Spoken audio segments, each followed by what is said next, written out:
जी मुंबई से। श्री हरिवंश। श्री हरिवंश महाराज जी। महाराज जी, अपने गुरु को सबसे अच्छी गुरु दक्षिणा एक शिष्य के द्वारा क्या दी जानी चाहिए? जो गुरु ने नाम दिया, मंत्र दिया, खूब जप करो, यही गुरु दक्षिणा है। रुपया, पैसा, फल फूल, कपड़ा लत्ता, ये तो जीवन उपयोगी सामग्री आप नहीं दोगे तो भगवान कहीं ना कहीं से दे देंगे। गुरु इसलिए नहीं शिष्य बनाता कि तुम उसको रोटी दो, कपड़ा दो, पैसा दो, इसलिए नहीं बनाता।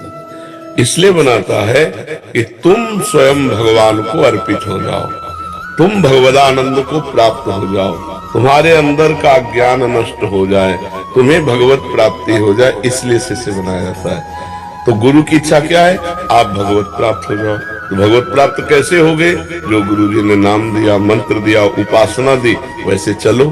अगर वैसे ना चलो तो गुरु प्रसन्न नहीं होंगे। अगर असली बात है तो वो सब मायाकृत वस्तुओं से गुरु प्रसन्न नहीं होते। गुरु प्रसन्न होते हैं मन वचन कर्म से, उनकी आज्ञा का पालन करें।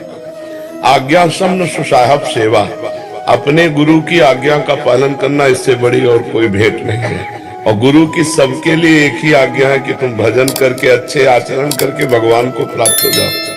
ये फल फूल, रुपया, पैसा, खान पान, ये तो विश्वम्बर भगवान उनकी शरण में हो तो देते हैं, चराचर जीव को देते हैं। तो संतों का भरण पोषण नहीं करेंगे क्या? और फिर इतने दिन भजन करने के बाद अगर गुरु की आशा शिष्य पे लग जाए कि ये हमारा भरण पोषण करे, तो गुरु किस बात का? वो तो शिष्य से भी गिरा हुआ आदमी है। मान लो शिष्य तो अपने को संसारी मानकर तुम्हारी शरण में आया और तुम शिष्य से अपना आशा रखते हो, तो तुम तो शिष्य से भी ज्यादा गिरे हो। तब लग जोगी जगत गुरु, जब लग रहा है निराश, और जब आशा मन में भई तो जग गुरु और जोगी दास। जग गुरु और जोगी दास, जब आशा मन में भई। तो गुरुजनों की आशा एक ही है कि ये चराचर जगत भगवत स्वरूप है, ऐसा तुम समझ जाओ और खूब भगवान का भजन करके भगवान को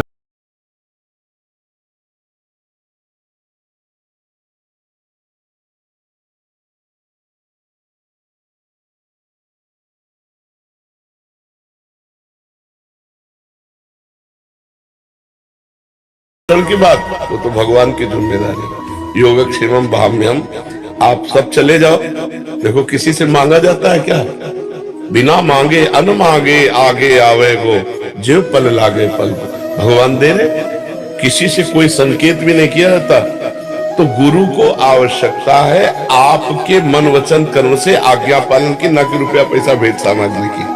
अगर आप अपने गुरुदेव की आज्ञा का पालन करते हैं तो आप सच्ची भेंट दे रहे हैं।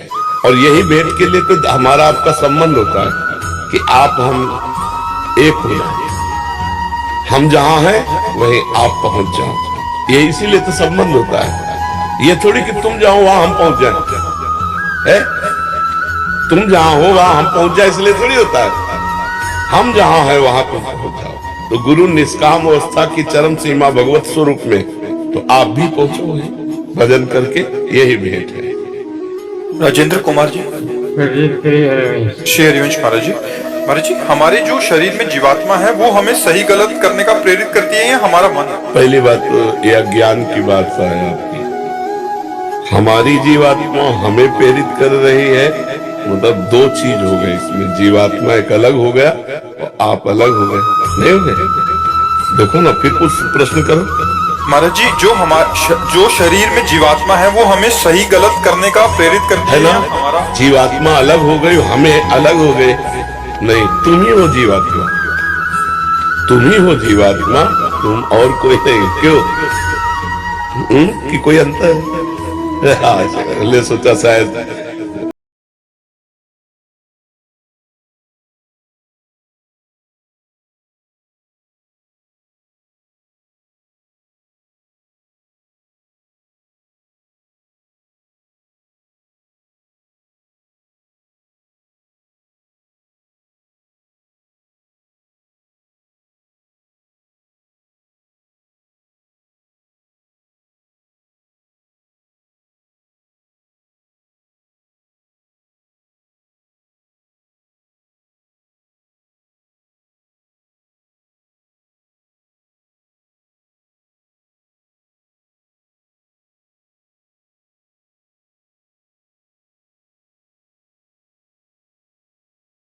आप अपनी बात मान ले और मन की बात ना माने तो किसी से पूछने की जरूरत नहीं, आप ब्रह्म ज्ञानी हो जाएंगे, आप भगवत स्वरूप में स्थित हो जाएंगे।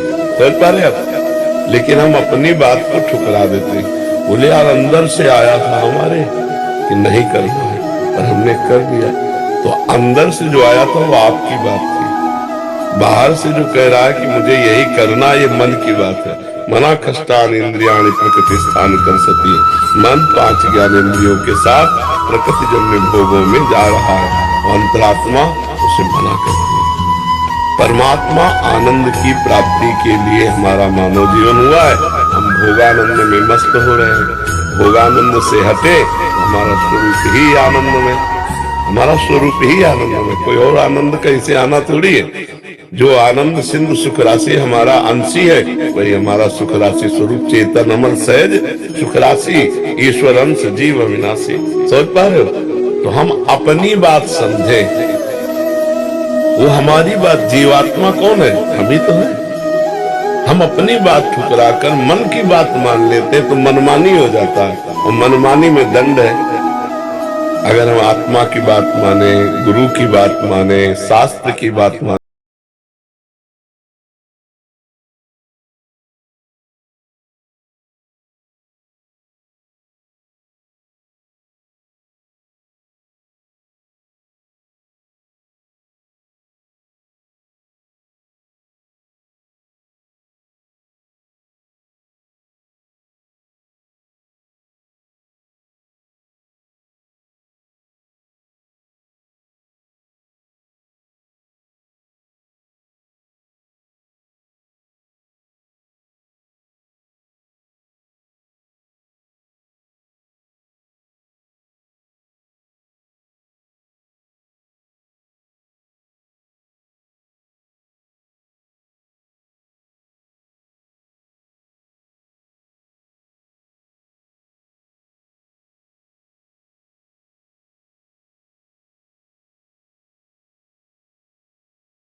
तो यात्रा सफलतापूर्वक हो जाएगी।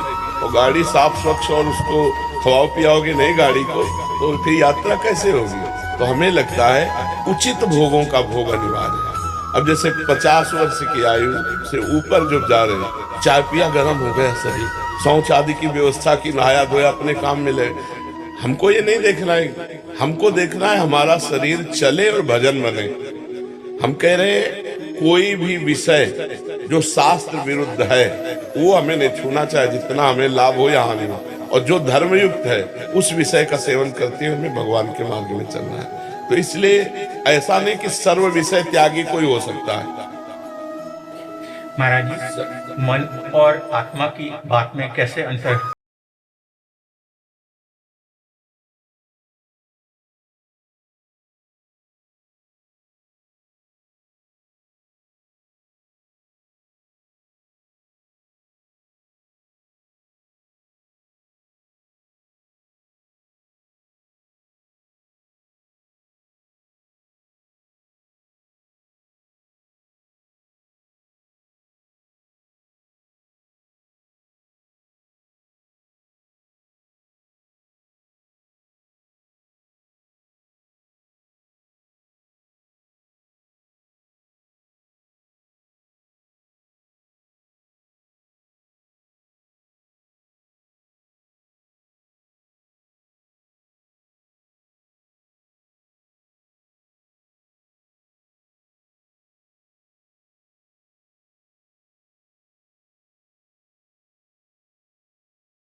वैसे होना चाहिए, जैसा होना चाहिए वैसा। ये पूरे जीवन भूख बनी रहती भजनानंदी की, पूरे जीवन रात दिन भजन करने पर भी एक पीड़ा है कि हमसे भजन नहीं होता।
अभी ज्ञान है ही नहीं आपको।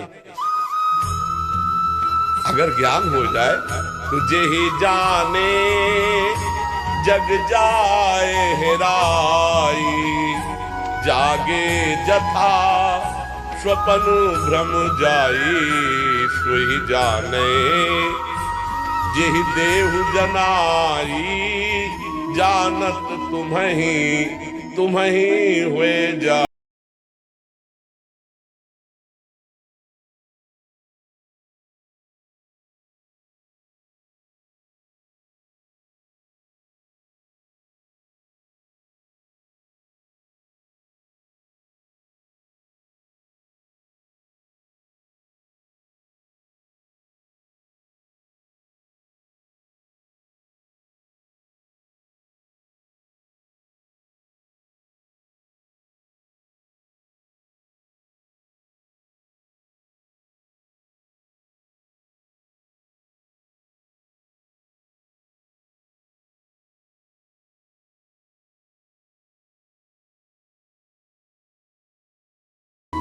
ऐसा नहीं, आपको साधन करना पड़ेगा, नहीं तो भगवान सामने खड़े। क्यों कहते हैं अर्जुन से मेरा चिंतन करो तब मेरी प्राप्ति होगी?